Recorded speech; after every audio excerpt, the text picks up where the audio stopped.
আসসালামু আলাইকুম সবাইকে। আজকে আমি খাবো ১০০ টাকা দিয়ে একটা সাবওয়ের ডিসকোন আইসক্রিম, যেটা আপনারা পেয়ে যাবেন ফরিদপুরের ১ নম্বর মার্কেটের গেটের পাশে কয়েকটা দোকানে, এবং হাউজিংয়ের ২টা শপ আছে। হাউজিংয়ের সামনে ওখানেও পেতে পারেন, আবার লাজ ফার্মাতেও কিন্তু এটা অ্যাভেলেবল আছে।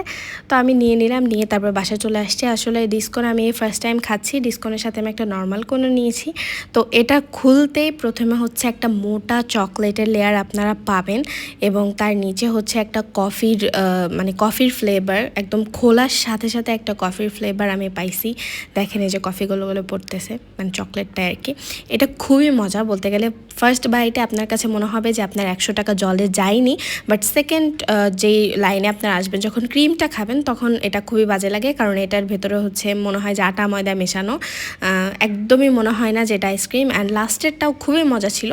আমার কাছে অনেকে লাস্টের অংশটুকুতে খুবই কথা বলেছেন, কন্ট্রোভার্সি করেছেন। আমার কাছে মনে হয়েছে যে না এটা, আর আমার কাছে টাকা নিয়ে যেটা মনে হয়েছে ১০০ টাকার কোন হিসেবে এটা পারফেক্ট, কারণ এমনিতে ৮০-৭০ টাকার যে আইসক্রিমগুলো থাকে সেগুলো কিন্তু আসলে এত মোটা লেয়ার থাকে না। এত খানিক মোটা লেয়ার প্লাস হচ্ছে এই কোনটাই তো চকলেটের, তাই না? নিচে মেল্টেড যে চকলেটটা আছে, আমার কাছে সব মিলে মনে হচ্ছে ১০০ টাকা পারফেক্ট ফর দিস আইসক্রিম।